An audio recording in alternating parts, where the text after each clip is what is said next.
Olympics में जाते थे लोग कि इंडियंस आ रहे हैं काहे के लिए, मार्च पास्ट और ब्रेकफास्ट के लिए। मैं उन लोगों में से हूँ, कुछ लोगों में जिन्होंने पीटी उषा को पहले अपने फॉरेन ट्रिप के लिए पैसे अपने लगा के भेजा था। वो पीटी उषा उसमें होशियार नहीं है और ये कबाड़ा कर देगी, मैंने बोला था। और पीटी उषा ने वो देखा, वो टेलीकास्ट, उसने मुझसे 1.5 साल बात नहीं करी। किसी हिंदुस्तानी के लिए कहना कि मैं क्रिकेट को पसंद नहीं करता हूँ ये बड़ा गलत बात है, लेकिन मैं बिल्कुल आई टू हेट क्रिकेट।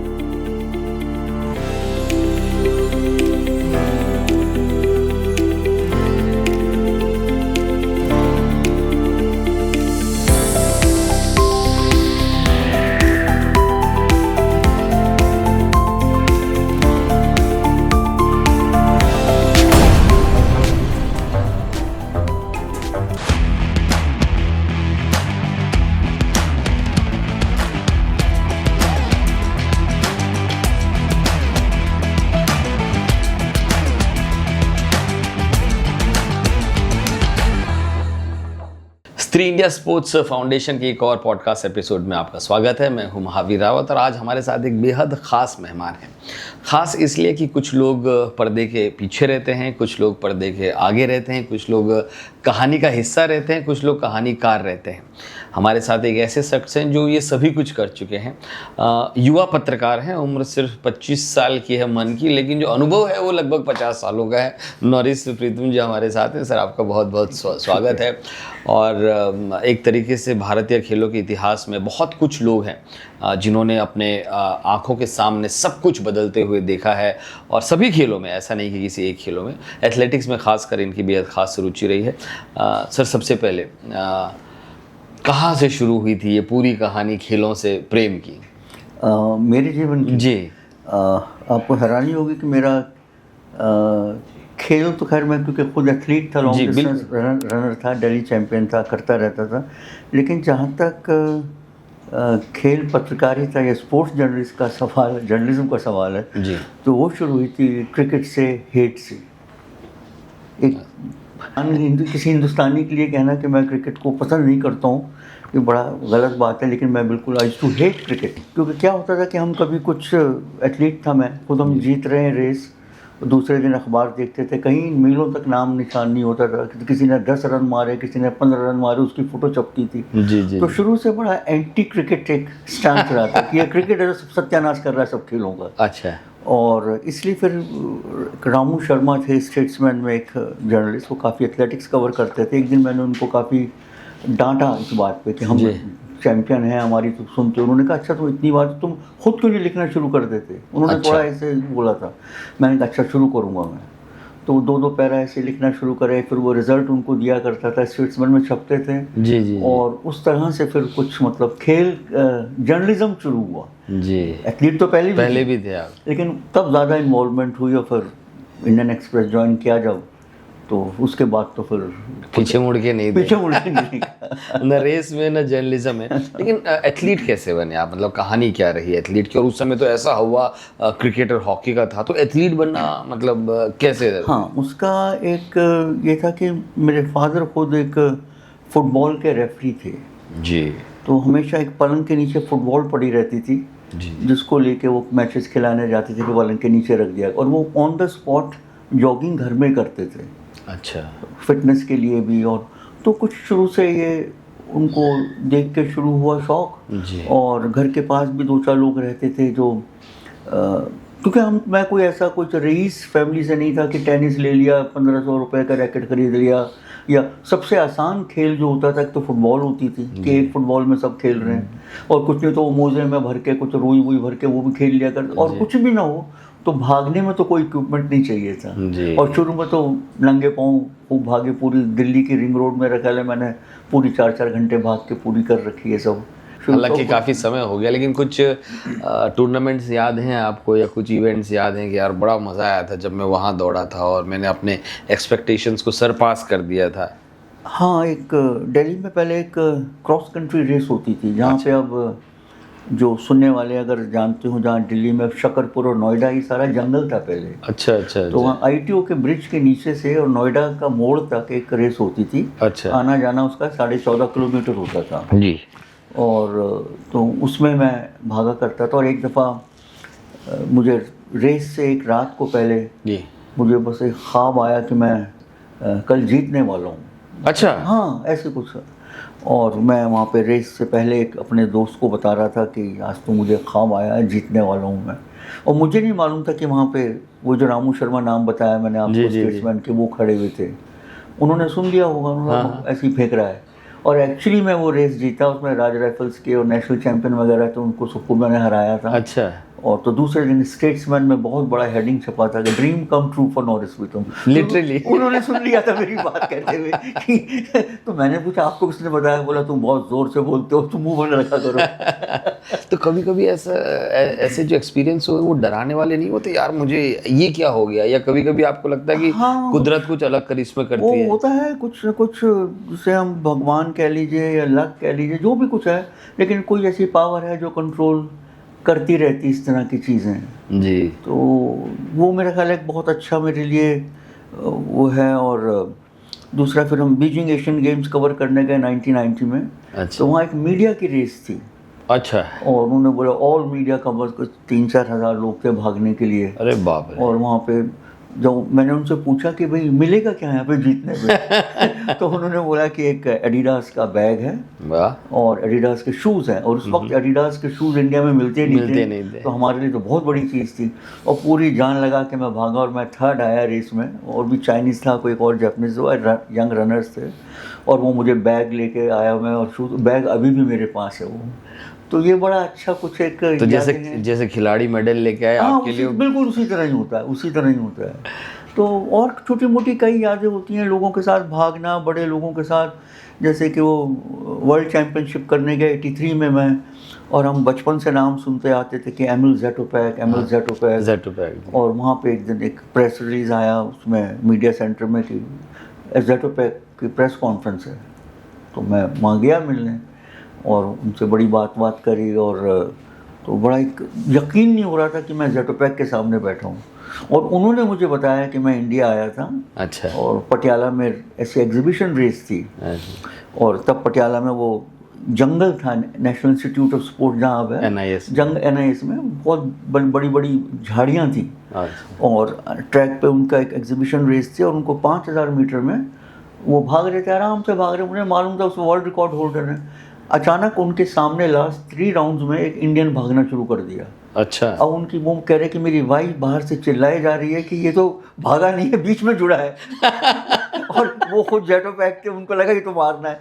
उन्होंने पूरी जान लगा लगू के खैर वो जीत गए रेस। बाद में उन्हें मिलाया कि तुमने 20 राउंड भागे थे, उसने करीब 2 राउंड भागे थे। ये ज़ेटोपैक ने मुझे ये कहानी सुनाई थी।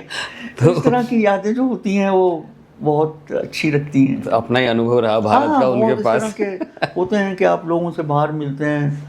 मेलबर्न कॉमनवेल्थ गेम्स में मैं BBC के लिए कवर कर रहा था। और जी। तो जब टाइम आया करने का, लाइव जाना था, और अचानक लंदन से कॉल आई कि नहीं हम नहीं लेंगे तुम्हें क्योंकि हमारे पास साउंड के राइट्स नहीं हैं। और स्टेडियम में बहुत मेलबर्न क्रिकेट ग्राउंड में 80,000 लोग बैठे हुए, हु हो रही थी।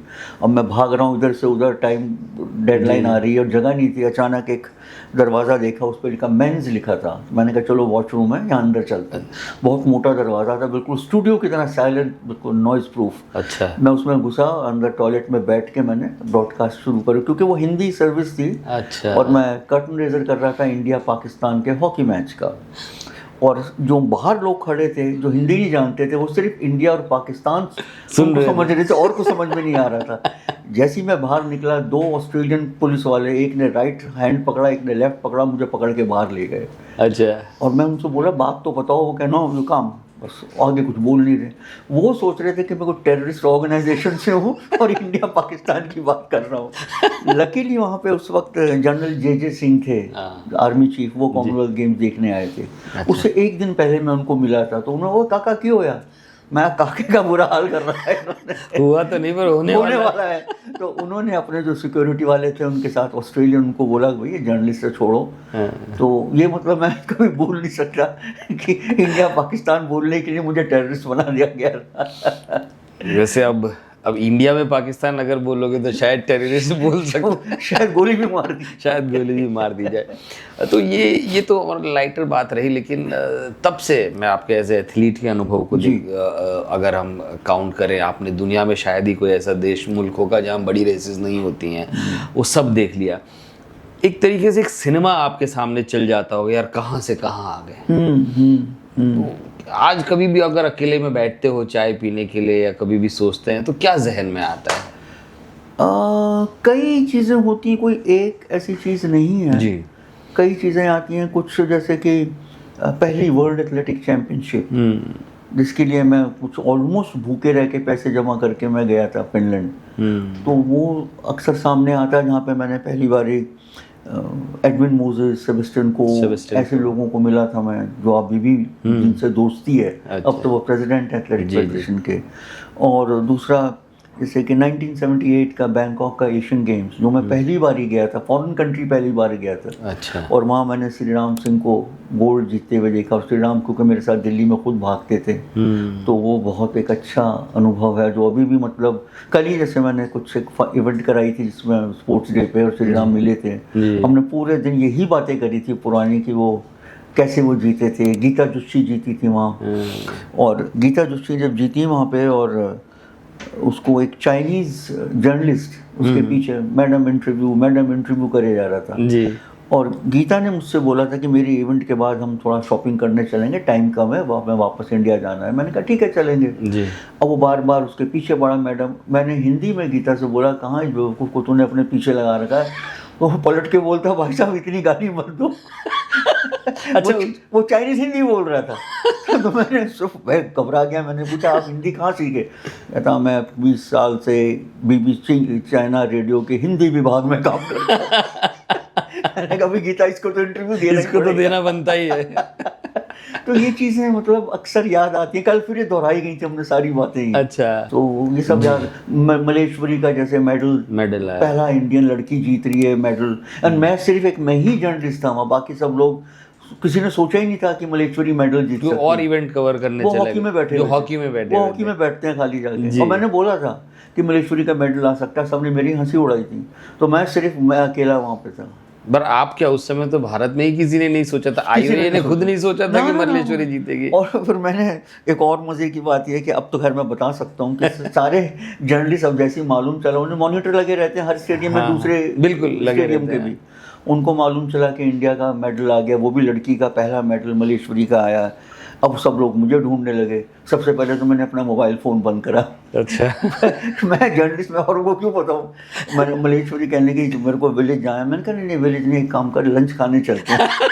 तो मैंने मलेश्वरी उसके हस्बैंड को मैं ले गया, गायब कर दिया। मतलब 2-3 घंटे हम लंच वंच खाते रहे। इधर सारे लोग परेशान मलेश्वरी को ढूंढ रहे हैं। अच्छा। मतलब मलेश्वरी का सवेरे का जीता हुआ मेडल जब वो विलेज रात को पहुंची है, तब इंडियन मीडिया को मालूम चला मलेश्वरी से उनकी बात हुई। अच्छा, तो उस समय कुछ कौन कौन थे, मतलब जो आपके साथ, जो अगर पुराने मीडिया की बात करें जैसे हरपाल सिंह बेदी थे, एक नाम बड़ा, तो खैर है नहीं, हमारे बीच नहीं रहे, हमारे बीच में नहीं है। केपी मोहन थे, केपी मोहन सर थे, ये सब लोग थे। वैसे आज मैंने आपको जिस तरीके से इंट्रोड्यूस कराया, तो वैसे बेदी साहब हमेशा कहा करते थे यार तुम मेरे को ना वरिष्ठ पत्रकार मत बोला करो, मुझे युवा पत्रकार बोला करो। बोले मैं तो युवा ही हूँ। तो उनका खैर आपसे ज़्यादा और कौन जानता था जिस तरीके से बेदी साहब का अपना एक अंदाज था। पर कुछ मीठे शब्द पत्रकारों ने बोले होंगे कि कहाँ लेके भाग गए थे तुम इन दोनों को, मलेश्वरी को? नहीं, गालियाँ दी थी। लेकिन अब क्या देते रहो गाली, मेरा काम तो हो गया ना। क्योंकि इंडियन एक्सप्रेस में मैं कर रहा था, पूरे 8 कॉलम छपा था, मलेश्वरी रेजेस बिलियन होप्स। अच्छा, हाँ, तो, बिल्कुल। और मेरे पास बहुत टाइम था बात करने का, उससे पूरा इंटरव्यू चलाने का, और बाकी लोगों को बेचारों को 2-4 कोट लेके गुजारा करना। 2 एथलीट उस समय बहुत ही पीक पे रहे। एक मिल्खा सिंह जी और दूसरी पीटी उषा, मतलब ये वो नाम है जो पूरी देश जानता है, बाकी पूरी दुनिया ही पूरी दुनिया जानती है। और शायद ही कोई ऐसा होगा जो मिल्खा सिंह या पीटी उषा के बारे में, यूँ जरूरी नहीं कि आप स्पोर्ट्स एंथुजियास्ट। इन दोनों के बारे में अगर आप पूछे, शुरू करते हैं मिल्खा सिंह जी से। मिल्खा सिंह का मेरा बहुत पुराना संबंध था, बहुत पुराना रिश्ता था जी। हालांकि मैंने उनको ओलंपिक वगैरह में भागते हुए तो नहीं देखा, छोटा था मैं बहुत, लेकिन वो दिल्ली में जब भी आते थे और उनके जो पुराने साथी थे वो हमें कहानियाँ बताते थे। अच्छा। जो क्योंकि वो मिल्खा सिंह दिल्ली में रहते थे, नेशनल स्टेडियम में उनको बैरक मिली हुई थी। अच्छा। वहाँ रहते थे और दिन में 3-3 बार ही प्रैक्टिस करते थे राजपथ पे। अच्छा। जिससे आप कर्तव्य पथ बोलते हैं ना, तब उस पर वो प्रैक्टिस करते थे। और ये होता था कि वो आके इतना इंटेंस प्रैक्टिस करते थे कि उल्टी करते हुए खून निकलता था उनके। अच्छा। और मेरे एक दोस्त थे कैप्टन डोगरा करके, एथलेटिक्स कोच, वो और बाकी 2-4 लोग उनको उठा के ले जाते थे, वो लेट जाते थे और शाम को फिर 3-4 बजे फिर खड़े हो जाते थे। तो ये कहानियाँ सुन के हम बड़े हुए थे। और जब मैं खुद भागता था तो उस वक्त मिल्खा सिंह डायरेक्टर थे सेक्टर 7 में, चंडीगढ़ में स्पोर्ट्स डायरेक्टर थे। तो वहाँ वो एक क्रॉस कंट्री रेस कराते थे और मज़े की बात ये थी कि हम दिल्ली से जाते थे उसमें रेस में, और उसमें रेस में नए कप्स नहीं मिलते थे। मिल्खा सिंह के पास बोरा भरा हुआ था अपने मेडल्स का, नेशनल चैंपियनशिप का, सर्विसेज के जितने मेडल भरा हुआ था। तो वो बॉक्स में रखे रहते थे और हम लोगों को, छोटे लड़कों को, वो जीतने पे वो मेडल मिलते थे। तो जो आज भी मेरे पास 2-3 मेडल मिल्खा सिंह के जीते हुए सर्विसेज के रखे हुए। अरे वाह सर, ये तो किसी भी जो नए मेडल से भी बहुत ज़्यादा उसकी इमोशनल वैल्यू है। तो वही देते थे वो मेडल। कभी नए कप और मेडल नहीं मिले हमें, मिल्खा सिंह के मेडल। और यही हमारे लिए सबसे बड़ी मोटिवेशन थी कि हम जीतने के लिए नहीं भाग रहे हैं, मिल्खा सिंह के मेडल के लिए भाग रहे हैं क्योंकि वो डायरेक्टर थे तो ये दिया करते थे। और उसके बाद जब मैं फिर उन्होंने छोड़ दिया और बाद में मैंने लिखना शुरू करा, तब उन पर बहुत लिखा। मैं अक्सर चंडीगढ़ उनके पास जाया करता था हमेशा मिलने, और तो कभी भी कुछ बात दिल्ली आते थे तो मिलते थे। और उनका एक बड़ा वो था कि कुछ भी, हाँ भाई नॉलेज पहले कुछ दवा दारू हो जाए। मैंने कहा मैं दवा पी सकता हूँ, दारू नहीं पी सकता। तो उनके साथ बहुत एक दोस्ती थी, कई बातें बताया करते थे वो। और एक दफ़ा तो क्या हुआ कि मैंने उनके ऊपर कुछ लिखा इंडियन एक्सप्रेस में, और उसके 3-4 दिन के बाद किसी ने उनसे कुछ इंटरव्यू के लिए बोला, किसी और अखबार ने। वो बोलते हैं नॉरिस प्रीतम से पूछ लो। वो मेरे को ज़्यादा अच्छा जानता है। तो उनसे इस तरह की दोस्ती थी कि डेथ से पहले भी मैं गया था थोड़ा उनसे मिलने जी। और तो वो बहुत ज़बरदस्त एथलीट थे जी। और पीटी उषा मैडम के साथ आपकी अच्छी दोस्ती थी। हाँ, काफ़ी साथ आप मेरा ख्याल है मैं उन लोगों में से हूँ, कुछ लोगों में जिन्होंने पीटी उषा को पहले अपने फॉरेन ट्रिप के लिए पैसे अपने लगा के भेजा था। अच्छा। नेशनल स्टेडियम में आई थी, मेरे ख्याल है वो 16-17 साल की थी, केरला से भेज दिया। तब कोई जानता नहीं था, 1980 की। और मैं नेशनल स्टेडियम में हम लोग प्रैक्टिस कर रहे थे, हमने देखा एक छोटी सी लड़की खड़ी हुई है और उन्होंने कहा ये तो पीटी उषा, तो हमने देखा था थोड़ा नेशनल में भागी थी, और ना उसको हिंदी आती थी ना इंग्लिश आती थी। किसी तरह हमने एक मलयाली लड़का पकड़ा। अच्छा। और उसने बात करके समझाया कि इसको कराची जाना है पाकिस्तान के नेशनल गेम्स के लिए। अच्छा। और उसे कुछ नहीं पता था कि कराची है कहाँ पे, ना टिकट ना कुछ। हम लोगों ने, कुछ कोचेज़ ने, सबने मिल के पैसे वैसे करके उसे लाहौर किसी तरह भेजा ट्रेन में, और लाहौर हमने किसी बताया वहाँ पे, तो वहाँ कोई लेने आया। Then she ran in Karachi national games में, और 100 और 200 जीती, और वहाँ से वो स्टार बनी। और उसके बाद ही ओलंपिक गई है। तब से मैं मतलब फॉलो कर रहा हूँ। और दिल्ली में कवर करा मैंने उसको, एशियन चैम्पियनशिप जहाँ पे उसने 6 मेडल जीते थे जकार्ता में, वहाँ भी था, मैं कवर करा मैंने। और मैंने बहुत उसके लिए भी लिखा और बहुत अगेंस्ट भी लिखा। हाँ, मैं उसी पे आने वाला था। अगेंस्ट इसलिए नहीं कि अगेंस्ट लिखना, नहीं अगेंस्ट तो खैर पत्रकार का काम होता है आवाज़ उठाना। हम आवाज़, या कह लीजिए, या सच लिखना, या अगर मैं इतनी जानकारी मुझे है एथलेटिक्स की, तो जैसे लोग कहते हैं कि उसका मेडल मिस हो गया 84 में, अरे बहुत अच्छा था, मिस हो गया। मुझे लगता है मेडल मिस नहीं हुआ, मेडल था ही नहीं। अच्छा। है ना, जो फोर्थ आ गई वो गनीमत समझ लीजिए, क्योंकि उसको हर्डल नहीं आती थी करनी। अचानक 400 से उठा के हर्डल में भेज दिया। वो हर्डल नहीं करती थी, वो जंप करती थी हर्डल के ऊपर, और हर हर्डल के ऊपर 0.1 सेकंड लूज कर रही थी। अगर हर्डलिंग आती तो तभी शायद वो सिल्वर गोल्ड ले सकती थी, लेकिन उसे हर्डल, यही बात मैंने लिखी जिससे वो बहुत नाराज़ हुई, वो और नामवियर। अच्छा। लेकिन उसके बाद उन्हें जब थोड़ी समझ आई, कोचिंग पता चली क्या होती है, तब उसने मुझे बोला कि नहीं, यू आर राइट, मुझे हर्डलिंग नहीं आती थी। क्योंकि जिसने जीती नवल मोवटिकल जो मोरक्को की थी, उनसे मैं 3-4 दफ़ा मिला, उसने हमेशा मुझसे ये बोला कि अगर पीटी उषा को हर्डल आती तो मैं थर्ड आती शायद, कि मेरा तो गोल्ड इसलिए आया कि उसको हर्डलिंग नहीं आती थी। 400 मीटर में शी वॉज द फास्टेस्ट। अच्छा। जितनी लड़कियां भागी थी फाइनल में लॉस एंजलिस में, सबसे तेज पीटी उषा थी 400 मीटर में। तो वहाँ क्यों नहीं मेडल कन्वर्ट हुआ? नहीं, लेकिन हर्डल नहीं आती थी, तो हर्डल नहीं कर रही थी, वो हर्डल के ऊपर जंप कर रही थी। अच्छा, ये बड़ा डिफरेंस है। हर्डलिंग होती है कि आप एक आखिरी स्टेप लॉन्ग करें और आप पास कर लें, वो नहीं कर रही थी, वो हर स्टेप पर रुकती भी जा रही थी, जैसे बत्तख की तरह भाग रही है इस तरह से। तो इसलिए उसका मेडल नहीं आया। और कभी कभी जब तो अब तो प्रेसिडेंट है, तो आपको कहते हो कि यार कहाँ तुम इन चक्करों में फंसे, क्योंकि आईओए का अपना इतिहास रहा। जब वो बनी थी, मैंने उसको कॉन्ग्रेचुलेशन नोट भेजा, उसने बात करी मेरे से, थैंक यू, और उसके 3 दिन के बाद एनडीटीवी से मुझे कॉल आई सारा जेकब की कि वो आप डिस्कशन में आप आइए जी। मैंने कहा नहीं, मेरी पीटी उषा दोस्त है और मैं उसके खिलाफ बोलना नहीं चाहूँगा। तो नहीं आप आइए, ज़बरदस्ती जिद करी। अच्छा। तो मैंने कहा चलो बोल लेते हैं डिस्कशन में। उसने बोला what do you think of PT Usha, कि वो एक एथलीट है और प्रेसिडेंट बनी है। मैंने कहा एथलीट्स का काम प्रेसिडेंट बनना नहीं है, वो बहुत अलग चीज़ है। ज़रूरी बात नहीं कि आपको स्पोर्ट्स आता हो तभी प्रेसिडेंट बनना पड़ता है, आपको 30-40 फेडरेशन से, गवर्नमेंट से, मीडिया से, सबसे टक्कर लेनी पड़ती है। वो पीटी उषा उसमें होशियार नहीं है और ये कबाड़ा कर देगी, मैंने बोला था। और पीटी उषा ने वो देखा, वो टेलीकास्ट, उसने मुझसे 1.5 साल बात नहीं करी।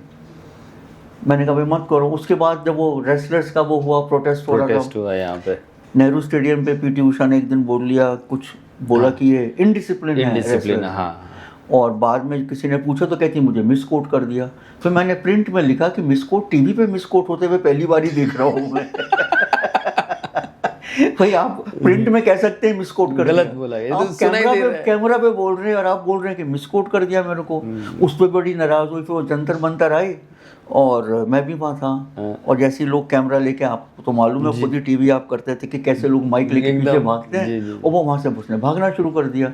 तब मैंने फिर क्विंट में लिखा कि अगर इतना तेज, जितना तेज आज पीटी उषा भाग रही थी मीडिया को देख के, अगर लॉस एंजलिस में भागती तो पक्का मेडल आता। तो ये सब आप अगर लिखोगे, और मैंने लिखा ये, तो फिर मेरे से नाराज, एक काफ़ी दिन बात नहीं करी। लेकिन उसके बाद अभी फिर वो ओसीए का कुछ जनरल असेंबली थी, रणधीर सिंह के घर पार्टी थी, तो वहाँ पे आई और मैं खड़ा हुआ किसी से बात कर रहा था, किसी चाइनीज़ डेलीगेट से, और पीछे से आके मुझे किसी ने पकड़ा। तो मैंने कहा देखा कुछ कौन है, कोई काले से हाथ, देखो तो पीटी उषा। अरे हाँ, आई कम होम, नहीं फॉरगेट इट। मैंने कहा तू ही नाराज है, मैं तो कुछ नहीं नाराज था। तो अब मेरे से उनसे दोस्ती है बिल्कुल। अभी फिलहाल दोस्ती, पता नहीं आगे नहीं होगी। अभी बच्चे बेटे की शादी के लिए उन्होंने बुलाया था, मैं गया नहीं। मैंने कहा मेरे पास वो कार्ड भी है जो तुमने अपनी शादी का मुझे भेजा था, वो अभी भी है मेरे पास, वेडिंग कार्ड रखा है। ये इतना सब कुछ बदलते हुए देख, आपको क्या लगता है बहुत जल्दी बहुत कुछ बदल रहा है, या बहुत धीरे हो गई है बदलाव लाने में भारत की, अगर हम खेल मानसिकता की बात करें तो? देखो, खाली खेल को, मानसिकता को खेल से मत जोड़िए आप। पूरे समाज में चेंज है जी, है ना, हर चीज़ में चेंज है, तो खेल क्यों अलग रहेगा? बिल्कुल, है ना। तो खेल में भी बदलाव तो है, और उसके कारण कई हैं, टेक्नोलॉजी है। अब जैसे पहले हम खड़े रहते थे प्लेयर से बात करने, प्लेयर का रिश्ता होता था जर्नलिस्ट से, उसको लगता था कि मेरी ये बात करने के लिए मीडियम जो है मेरे पास, वो जर्नलिस्ट है, अखबार में लिखेगा। आजकल तो हर खिलाड़ी जो है वो अपने आप जर्नलिस्ट बना हुआ, जिसके हाथ में मोबाइल है वही बाइट पहले देता है, बाद में वो प्रेस सेंटर में आता है। हर एक के पास एजेंट है। ये बहुत बड़ा बदलाव है। कुछ इसका फ़ायदा भी है, कुछ नुकसान भी है। नुकसान ये है कि कई चीज़ें गलत चली जा रही हैं। जो हम लोग बात करते थे, 4 दफ़ा पूछते थे, क्रॉस चेक करते थे, अब वो कुछ वो अब हो नहीं रहा है। प्लेयर ने बोल दिया हाँ, बोले बहुत धूप थी, कई दफ़ा इंडोर में लोग बोल देते हैं कि बहुत धूप थी, बाद में उन्हें ध्यान आता है कि मैं तो इंडोर हॉल में खड़ा हुआ था, वही यहाँ पे धूप कहाँ से आ गई। वो आदत पड़ी हुई है ना कि बहुत धूप थी, बहुत गर्मी थी, बहुत ठंडी थी, और ना मैं बड़ा कमाल दिखा देता है, कमाल दिखा देती, लेकिन इंडोर में था। तो इस तरह के बदलाव आए हैं और बदलाव चल रहे हैं, क्योंकि हर जगह बदलाव है तो यहाँ भी होगा। कुछ टेक्नोलॉजी से फ़ायदा भी हुआ है, जैसे नीरज को लीजिए, पूरा उसने अपना जेवलिन थ्रो यूट्यूब पे सीखा है। शुरुआती दिनों में जब उसके पास कोई कोच नहीं था तो वो यूट्यूब पे सीखता था।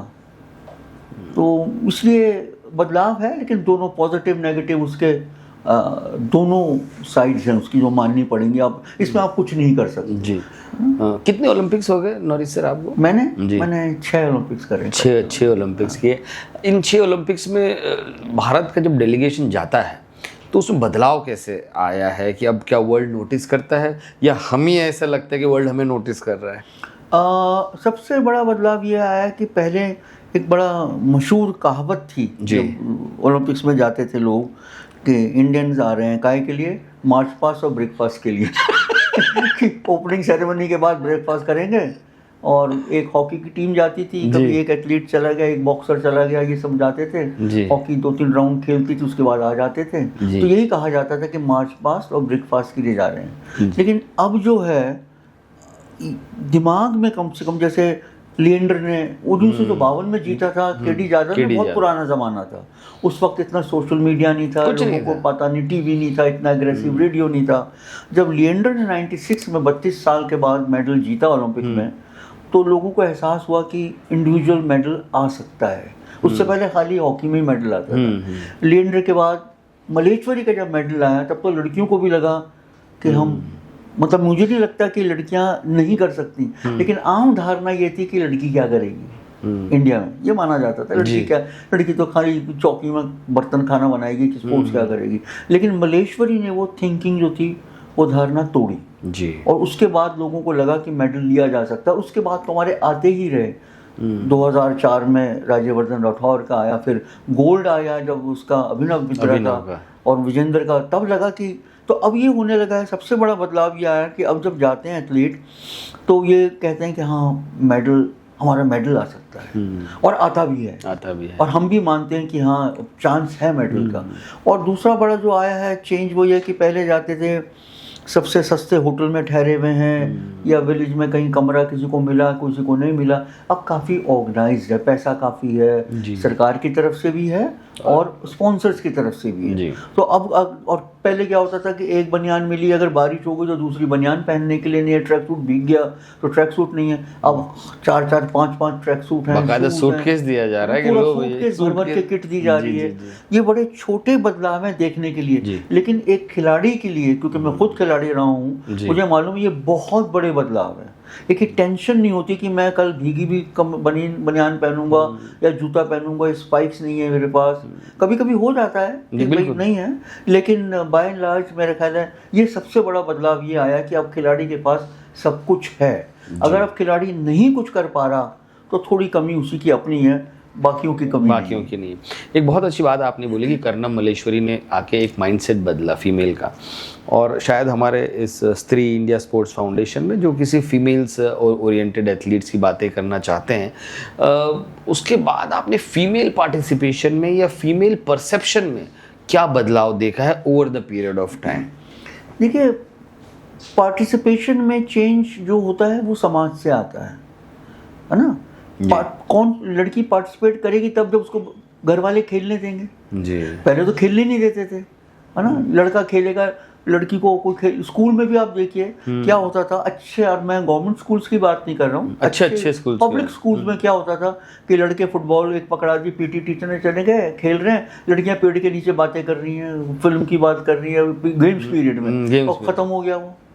और कुछ ये होता था कि नहीं लड़की नहीं खेलेगी, अरे शादी, गांव में ये होता था शादी कैसे हो गई, मोटी हो गई तो, अगर मसल्स आ गए तो शादी कैसे होगी। तब शादी भी 17 साल 16 साल में हो जाती थी, ये बड़ी प्रॉब्लम होती थी। फिर दूसरा क्या होता था कि इतना एजुकेशन नहीं थी या इतनी सोशल अवेयरनेस ये नहीं थी कि लड़की कोच से ये कहते हुए घबराती थी कि मैं ट्रेनिंग नहीं करूँगी क्योंकि मुझे पीरियड्स हो रहे हैं। है ना। लेकिन जी। अब वो बात नहीं है। अब लड़की आराम से बोलती है, समझदार है, इसलिए जो है वो हम प्रोग्रेस कर रहे हैं। ये बहुत बड़ा एक चेंज आया है, सोशल चेंज आया है, और इसका मतलब क्रेडिट आप खुद खिलाड़ियों को ही देना चाहिए। जैसे आपने मलेश्वरी का बोला, उसके बाद अगर हम हरियाणा की रेसलर्स को देखें, गीता, विनेश, ये सब, साक्षी मलिक, इन लोगों ने जो करा है वो मेरा ख्याल है अभी हम इनको, कुछ लोग उनके खिलाफ भी हैं, बहुत कुछ हो रहा है, लेकिन अगले 10-20 साल में हम इन्हें याद रखेंगे कि ये लोग हैं जो टर्निंग पॉइंट थे इंडियन विमेन स्पोर्ट्स के। जी, विमेन स्पोर्ट्स की अगर हम बात कंटिन्यू करें तो जो फंडिंग जो हो रही है, they just receive about 10 to 15% of the funding जो टोटल मार्केट में है। लेकिन अगर हम रियो से देखें, रियो में एक भी पुरुष का मेडल नहीं था, टोक्यो में भी हमारी 40% जो है विमेंस लेके आई, शुरुआत मीराबाई चानू ने की थी, यहाँ पे भी पेरिस में भी लगभग विमेंस, मनु भाकर ने 2 मेडल लिए। तो बनस्पत अगर हम रेशियो देखें कि इन्वेस्टमेंट कितना हो रहा है और आउटपुट कितना आ रहा है, आपको अभी भी लगता है कि there can be chance where India could be a women, जो मेडल में विमेन का डोमिनेशन हो? मुझे लगता है कि इस रेशियो का इतना फर्क नहीं है, मुझे लगता है जी, बिल्कुल मेरी वो है, बिल्कुल, क्योंकि फंडिंग के वक्त ये नहीं सोचा जाता है कि ये लड़की को दिया जा रहा है या लड़के को दिया जा रहा है। स्पेशली कुछ गेम्स, तो ज़्यादातर गेम्स ऐसे हैं जिसमें लड़के लड़की एक साथ हैं। एथलेटिक्स में ये नहीं कह सकते कि लड़का 100 मीटर्स का इसको 1 लाख रुपए देंगे, लड़की को 50,000, ये तो नहीं कह सकते, है ना। लेकिन चेंज जो लाना है, वो जो अच्छा कर रही हैं लड़कियां, उसका मैंने रीज़न ये बताया कि सोसाइटी चेंज हुई है, वो लड़कियां खेलने लगी हैं। जब आप, हमेशा हम कहते हैं कि इंडिया में 1 अरब लोग हैं और 1 करोड़ लोग हैं, 10 करोड़ लोग हैं, 100 करोड़ लोग हैं और मेडल नहीं आते। जनसंख्या मेडल का यार्डस्टिक नहीं होता है। अगर यार्डस्टिक होता तो केनिया का, युगांडा का कभी मेडल ही नहीं आता, जिनकी पहाड़गंज की बराबर पॉपुलेशन है, क्योंकि हमारे 90% लोग खेलते हैं। हमारे आधे लोगों को तो पता ही नहीं कि खेल होता क्या है। बाकी जो खेलते हैं वो खाली ट्रैक सूट पहन के घूमते हैं, रईस लोग सवेरे दूध लेने जाते हैं ट्रैक सूट पहन के, खेलते नहीं है। तो जब वो खेलेंगे ही नहीं तो मेडल कहाँ से आएगा? आपको क्या लगता है कि जो हम मॉडल पे लेके आए हैं सरकार की तरफ से या आईओए की तरफ से, वो क्या सही मॉडल है, या फिर अब इससे ज़्यादा हम इस देश में और क्या कर सकते हैं? देखिए, जहाँ तक मॉडल की बात होती है कि परफेक्शन की कोई लिमिट नहीं होती जी। आप हरी हरी घास से चढ़ते रहिए, आगे आगे हरी घसती रहती। काफ़ी कुछ हुआ है, लेकिन मुझे लगता है कि जो पैसा खर्च हुआ है, अगर वो और इसकी सही डायरेक्शन से होता तो रिजल्ट बहुत और अच्छे आ सकते थे। जैसे खेलो इंडिया है जी, हर चीज़ खेलो इंडिया हम कर रहे हैं। इंटरवर्सिटी चैंपियनशिप जो पहले भी होती थी, उसके आगे हमने लिख दिया खेलो इंडिया इंटरवर्सिटी, पर बदलाव क्या हुआ? सिर्फ नाम बदला है, खेलो इंडिया। कपड़े थोड़े मिल खेलो India national games, school games, वो पहले भी होते थे, यूथ गेम्स, खेलो इंडिया यूथ गेम्स। अगर आप हम ये देखिए कि टोक्यो ओलंपिक्स में जो, या पेरिस गेम्स में जो टीम्स गई थी, उसमें ये देखिए कि खेलो इंडिया की प्रोडक्ट कौन है, खेलो इंडिया का चैंपियन कौन है? एक भी नहीं है। कोई अपने बैल बेच के कम कर रहा है, किसी ने गाय बेची है पैसे जमा करने के लिए, स्पोर्ट्स करने के लिए, ज़मीनें बेची हैं लोगों ने, माँ बाप ने पता नहीं क्या क्या सेक्रीफाइस करी है, तब जाके वो बच्चे। और ये छोटे प्लेयर की बात नहीं कर रहा हूँ, इवन नीरज चोपड़ा का, उसको पहले जेवलिन के लिए उसके सारे खानदान ने मिलकर उसके लिए जेवलिन के पैसे जमा किए थे, और वो खुद मेरठ बैठ के बस में मेरठ गया था और लेके आया था रात को, उसमें बस में बैठ के पूरी रात जेवलिन खड़ा रहा कोने में, इंतज़ार कर रहा कि कब सवेरे होगा तो मैं जेवलिन फेंकूंगा। और सवेरे जब फेंकना शुरू करा तो उसने शौक, पहला जेवलिन था उसकी ज़िंदगी का, इतना फेंका कि एल्बो में उसके पेन शुरू हो गया। तो अगर यही, अब जैसे खेलो इंडिया की बात कर रहे हैं, नीरज चोपड़ा जब जीता था उसके बाद सरकार को चाहिए था कि पानीपत के और आसपास के गाँव में कुछ अच्छा सा स्पोर्ट्स सेंटर बनाते, क्योंकि हर एक बच्चा नीरज बनना चाहता था, लेकिन आज तक वहाँ पे कोई स्टेडियम का ग्राउंड भी नहीं है ढंग का। तो हम क्या खेलो इंडिया की बात कर रहे हैं? पैसा लगा रहे हैं, इधर उधर है, पैसा खर्च हो रहा है, उसमें कमी नहीं है, बट मुझे लगता है राइट डायरेक्शन की कमी है, पैसे की कमी नहीं है, राइट डायरेक्शन की कमी है। तो ओलंपिक्स में बदलती सूरत को, जैसे आपने कहा कि क्या हमें और 6 ओलंपिक्स इंतज़ार करना पड़ेगा, या फिर हैं, मतलब टैलेंट? पहली तो ये बात है कि आपको लगता है कि इस देश में टैलेंट है? बहुत, ज़रूरत से ज़्यादा टैलेंट है। बहुत टैलेंट है, बिल्कुल। अगर टैलेंट नहीं होता तो ये मेडल कैसे आते हैं? This is not in spite the system, this is despite the system. Talent है, लेकिन वही मैं कह रहा हूँ, खेलो इंडिया का जो ऑब्जेक्टिव ये था कि गाँव में, देहात में, छोटी छोटी जगहों में आप स्पोर्ट्स करें और बच्चों को स्पोर्ट्स की तरफ अट्रैक्ट करें। लेकिन खेलो इंडिया में कौन कम्पीट कर रहा है? जो ऑलरेडी नेशनल चैंपियन है, जूनियर चैंपियन है या इंटरवर्सिटी चैंपियन है, वो खेलो इंडिया में कर रहा है। सवाल ये है कि आप नेशनल चैंपियन बनेंगे कैसे? वहाँ तो आप अपना घर बेच के मेडल नेशनल चैंपियन बन रहे हैं जी। हमारे यहाँ एक वे ऑफ लाइफ नहीं बन सका है स्पोर्ट्स। अच्छा, अगर यही खेलो इंडिया गाँव में, केरला में, हरियाणा में, हर जगह शुरू हो कि हर बच्चे को खेलना है और वहाँ से हम टैलेंट स्काउट करें, तब मेरा ख्याल है कि हम ज़्यादा चांस होगा मेडल का। ये तो अब तीर तुक्के वाली बात है, चल रहा है इसलिए हो रहा है। तो स्पोर्ट्स, जैसे कि नौरेश जी कह रहे थे, is a part of life. ज़रूरी नहीं कि आप मेडल के लिए खेलें, लेकिन एक एथलीट, एक खेल है, आपको बहुत बहुत कुछ सिखाता है। इसी एक पॉजिटिव थॉट के साथ बहुत बहुत शुक्रिया नौरेश जी, तमाम बातों पर चर्चा करने के लिए। नॉलेज बहुत है आपके पास, बातें करने के लिए बहुत है, और अगर सब कुछ सही रहा तो जल्द ही एक दोबारा मिलेंगे कुछ और पुरानी यादों के साथ। Thank you sir. मेरे पास भी कुछ शायद और कुछ रह गया है। नहीं, आपके पास बहुत कुछ है, मुझे पता है, लेकिन हम जल्दी मिलेंगे और सारी रोमांचक बातों के साथ। Thank you sir. Thank you.